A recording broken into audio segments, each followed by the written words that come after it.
안녕하세요. 법과생활 9주차 수업을 시작하도록 하겠습니다. 이번 시간에는 우리가 지난 시간 퀴즈 및 과제로 내드렸던 압법도 법인가에 대한 여러분들의 견해를 이제 댓글로 달아주시라고 제가 퀴즈 및 과제를 내드렸는데요.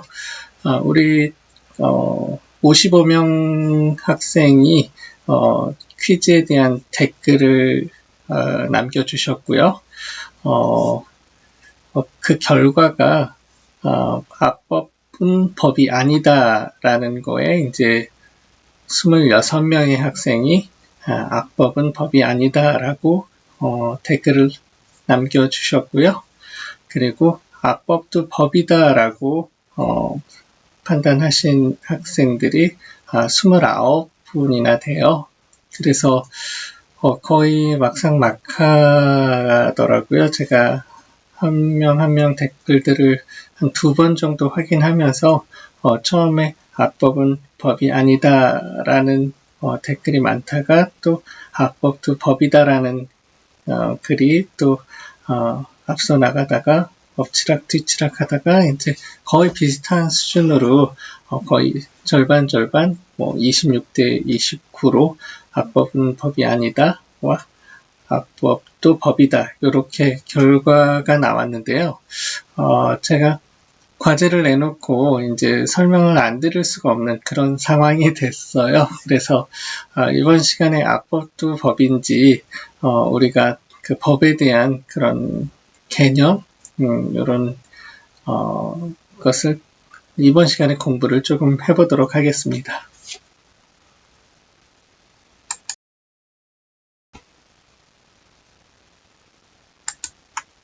이번 시간에는 법과생활 9번째 시간으로요. 압법도 법인가에 대해서 한번 보도록 하겠습니다.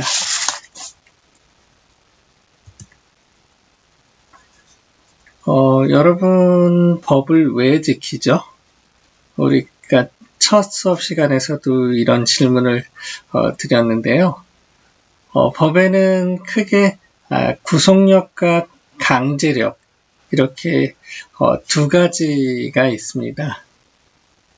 법은 구속력이 있기 때문에 법을 지키고 또 한 측면에서는 강제력이 있기 때문에 우리가 법을 지킨다고 해요. 그럼 세부적으로 구속력이란 무엇이고 강제력이란 무엇인지 한번 보도록 하겠습니다. 법의 구속력이라고 하면은 구속력, 즉 규범의 윤리적 정당성에 근거를 하고 있는 게 바로 구속력이죠. 규범이 윤리적으로 정당성을 갖고 있다면 우리는 구속력을 갖게 되죠.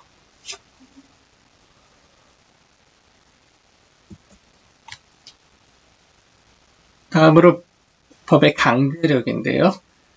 법이 강제력을 갖고 있기 때문에 또 우리가 법을 지키는데요. 첫 번째로 형벌권의 실제 집행력이 있는지, 그리고 두 번째로 심리적 공포가 있는지, 어떠한 행위를 했을 때 범죄로 처벌받을 때 사법기관에서 그리고 행정 쪽에서 이게 실제로 집행을 하는 법인지, 그리고 그 형벌 처벌로 인해서 심리적 공포가 있는지, 우리가 살인죄의 경우에 보면은 형법 250조 1항에서 사람을 살해한 자는 사형 무기 5년 이상의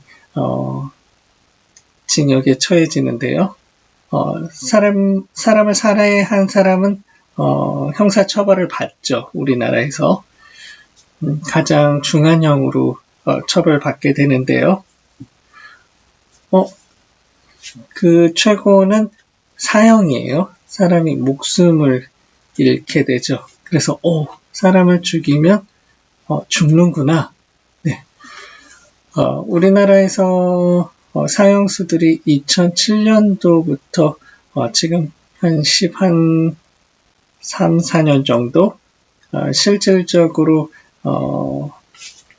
사형이 집행되지 않은 나라로서 10년 이상 되면은 국제 엠네스티에서 실질적인 사형 폐지 국가다라고 되어 있는데 우리나라가 지금 그런 상태입니다. 사형제가 존치하지만 실제 집행은 되고 있지 않아요. 그래서 죽진 않는구나. 그래서 심리적 공포가 덜하지는 않을 거예요. 죽는 것도 무섭지만 교도소에서 무기징역으로 산다는 것도 아주 고통이 따르는 그런 일인 것 같습니다. 그래서 우리가 앞에서 본 구속력과 강제력을 가지고 있어서 우리가 법을 지키는데, 강제력 때문에 우리가 법을 준수한다기보다 구속력, 그 규범이 내 윤리적인 우리가 양심, 도덕 이런 것을 갖고 있잖아요. 그래서 2주차 수업, 우리 첫 수업에서 배웠던 것 같이 윤리적으로 마음속에서 그 규범을 지켜야지, 윤리적으로 정당한 규범을 지켜야지 하는 이런 구속력과 강제력, 이 두 가지가 있기 때문에 우리가 법을 지킨다고 할 수 있겠습니다. 그래서 우리가 수업 시간에서는 원래 과제였었는데요. 우리가 또 처음부터 과제를 중간고사 2주 있다가 과제를 받겠다.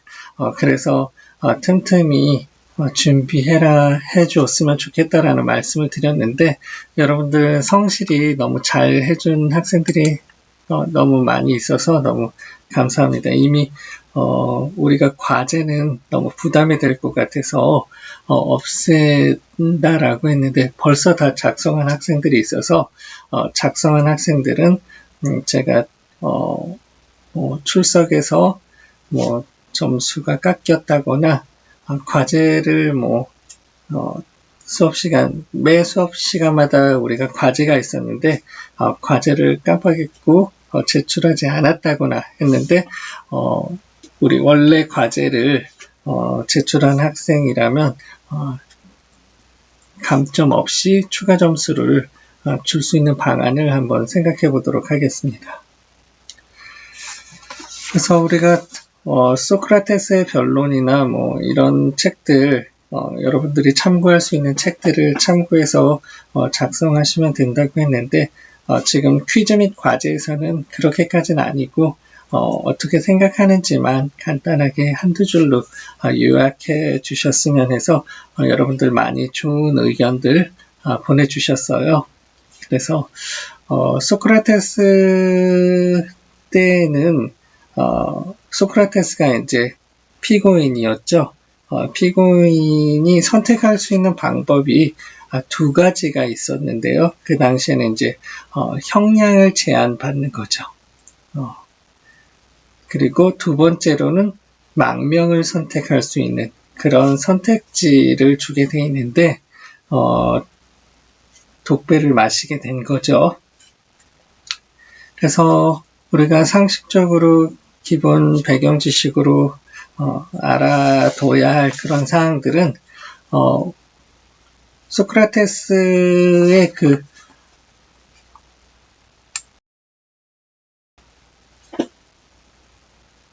소크라테스 재판에 참고할 만한 서적이 이제 소크라테스의 변론, 변명이라고 예전엔 많이 번역되어서 나왔었는데요. 소크라테스의 변론이라든지 크리토에 나오는 입장으로 이제 그때 당시를 유추해서 생각해 볼 수 있는데, 두 책 다 플라톤이 서술한 책이지만 소크라테스의 변론은 소크라테스의 직접 발언일 가능성이 크죠. 플라톤이 그 재판장 가서 그 재판 상황을 보면서 적은 거기 때문에 소크라테스의 변론은 소크라테스가 한 말을 직접 받아 적은 그런 거기 때문에 소크라테스가 직접 말한 거죠.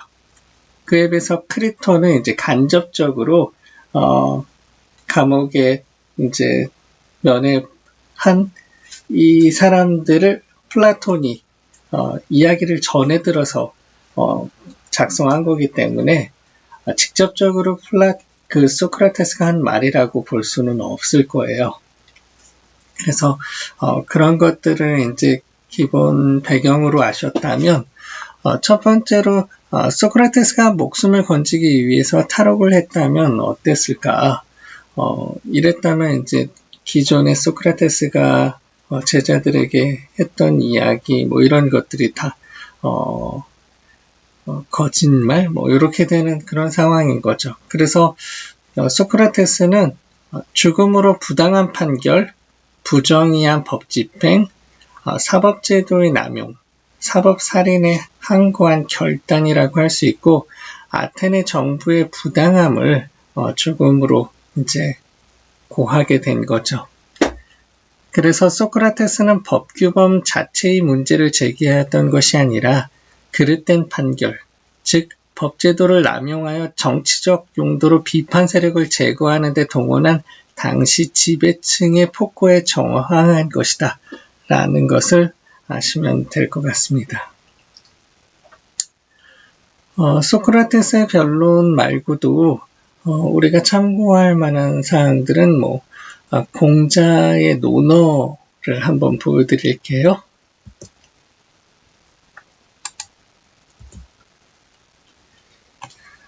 네, 공자의 논어의 한 부분인데요. 공자의 논어는 저도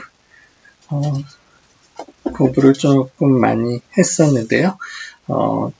논어는 제1장 하기에서부터 하기, 위정, 8일, 이인, 공야장, 옹야 이렇게 해서 제20장 요활까지 이어진 건데요.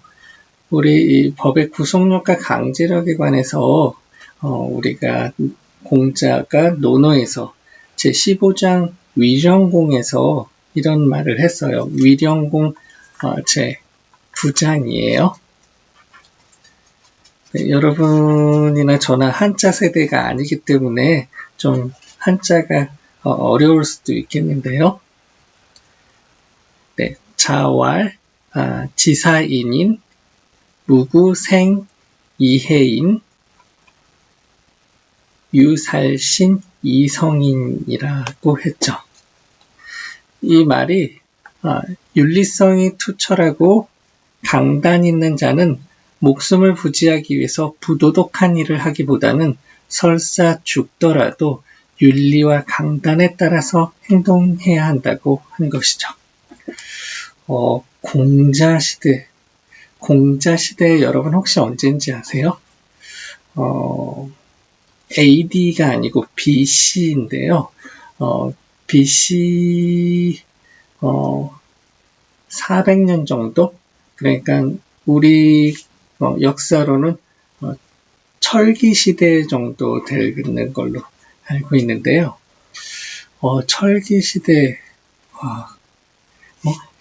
구석기, 신석기, 청동기, 철기 되게 오래전에 좀 약간은 원시 미개의 시대의 사람이 아닌가라고 생각할 수 있는데 윤리성은 지금 현재 사는 저나 몇몇 사람들보다 많은 사람들보다 윤리적인 이런 게 더 뛰어난 것 같아요. 네. 그래서 공자가 위령공에서 이런 얘기를 했어요. 네. 설사 죽더라도 윤리와 강단에 따라서 행동해야 한다. 다음 논어에 있는 말씀인데요.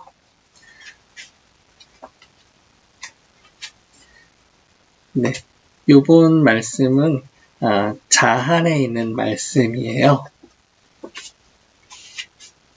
자한은 9장에 있는 말씀이고요. 1장 하기, 2장 위정, 3장 8일, 4장 2인 쭉 나가는 중에 9번째 장 자한 24절, 25절에 있는 이런 말씀입니다. 한자가 여러분이나 저나 다 쉽지는 않은 그런 한자들이어서 천천히 읽어보도록 하겠습니다. 자왈, 버버지연, 능무종호, 계지위귀, 손여지연, 능무열호, 역지위귀, 열이 불력, 종이불개, 오말려, 지하야, 이의. 네. 잘 들으셨나요? 이 말이, 이 말이에요. 버버지연, 능무종호, 계지위귀. 법에 정해진 내용을 따르지 않을 수 있겠나? 하지만 법을 개선하는 것이 더 귀하지.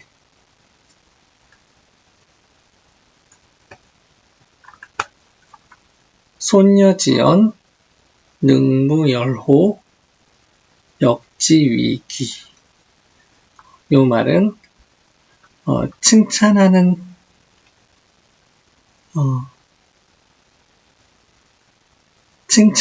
말을 들으면 기쁘지 않을 수 있겠나. 하지만 그 말을 가려듣지 않고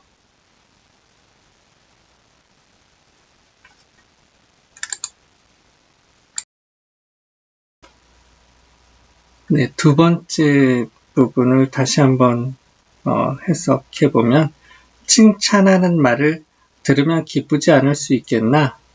하지만 그 말을 가려듣는 것이 더 귀하지.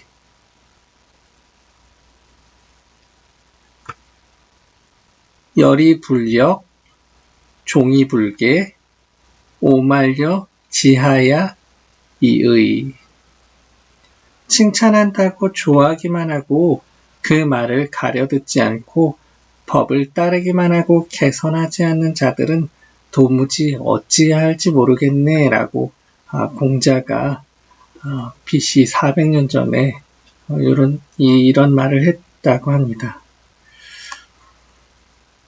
네, AD 시대도 아니고 BC 시대에 공자가 제자들에게 가르친 그런 내용인데요. 위령공에도 또 이런 말도 있어요. 윤리적 강단이 제대로 있다면 사단병력이 들이닥쳐도 물러서지 않겠지.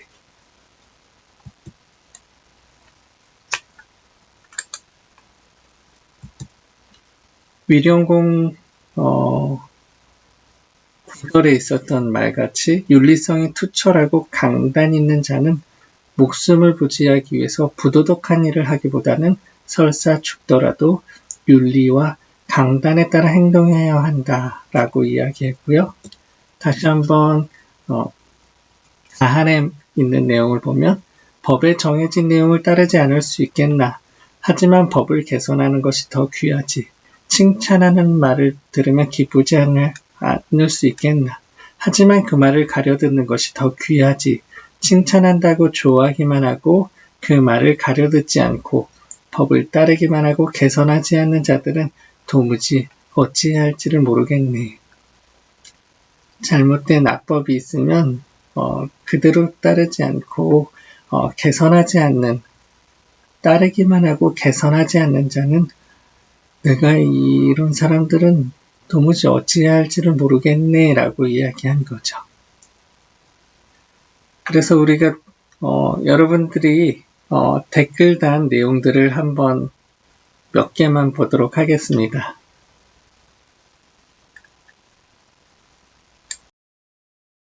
카페에 달아주신 글들인데요. 여러분들 너무 잘 퀴즈와 과제를 해주셨어요. 그래서 첫 번째, 악법도 법이라고 생각한다. 왜냐하면 악법도 적법한 절차에 의해서 만들어진 법이기 때문에 법이라고 생각한다. 개선의 여지가 있더라도 입법부에서 만든 법이기 때문에 지켜야 된다라고 이야기를 해주셨어요. 그래서 우리 학생들이 잘 달아주셨고요. 악법일지라도 일단 따라야 한다는 이런 주장은 법적 안정성을 주장으로 하고 전체주의적, 권위주의적인 포괄적 정부의 이익에 봉사하는 약간 무지한 변명이자 핑계였죠. 우리나라에서도 멀지 않았던 군사독재 정부 시절에 이렇게 법적 안정성이라든지 준법 제1주의 이런 무비판적인 발상을 하게끔 교육이 되어 있었던 거죠. 또 국가의 법제도에 동의했으니 구속되어야 한다는 그런 발상들, 이런 것들을 주입시켰었던 것이죠. 그 다음 학생을 보면은 악법은 법이 아니다. 법은 우리 사회의 질서를 유지하기 위해 필요한 것입니다. 하지만 악법은 오히려 우리 사회의 질서를 파괴하고 혼란스럽게 만듭니다. 악법은 법이 아니다. 잘못된 법에 대해서는 이의를 제기할 수 있는 용기로 인해 진정한 법치주의가 만들어질 수 있다고 생각하기 때문에 무조건 악법에 순종하는 것은 옳지 않다고 생각한다. 악법은 법이 아니다. 악법에 순종하고 복종하는 일이야말로 자유민주주의 체계에 반대되는 일이라고 생각된다. 네, 너무 좋은 표현을 써주셨네요. 악법은 법이 아니라고 생각합니다. 법은 우리 사회를 옳은 방향으로 이끌어주기 위해 존재한다고 생각하는데 악법은 그 의미와 다르기 때문에 법의 가치를 상실했다고 생각합니다. 아니다라고 해주셨죠. 악법은 법이 아니다. 사회의 혼란을 막고 정의의 기준으로 존재하는 법이 악법이라면 우리는 올바르지 못한 기준 아래 살아가고 있는 것이기에 악법은 법이 아니라고 생각합니다. 라고 달아주셨고요.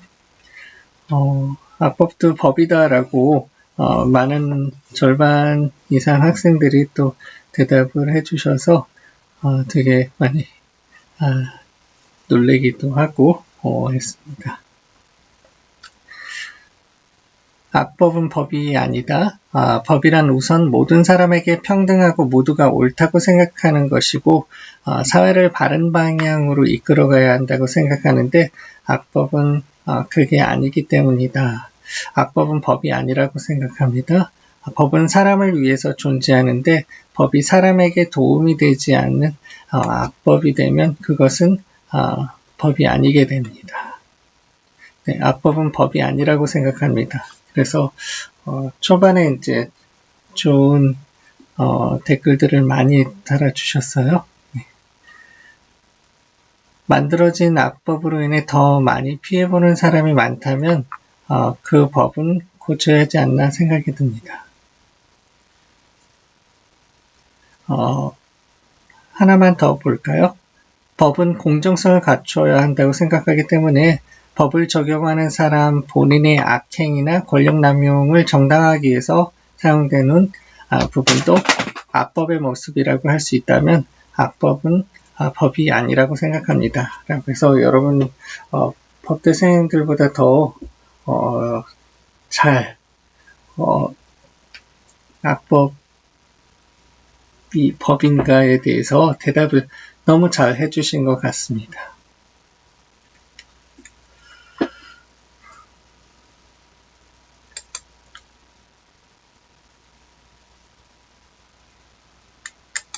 네, 그래서 여러분 1교시 수업은 제가 과제를 내드리고 이거에 대해서 코멘트라든지 설명을 하지 않으면 안 될 것 같아서 악법도 법인가에 대해서 절반의 견해가 거의 반반으로 나뉘어졌기 때문에 1교시 수업은 악법도 법인가 이 수업을 하게 됐습니다. 다음 2교시 수업 때 보도록 하겠습니다. 감사합니다.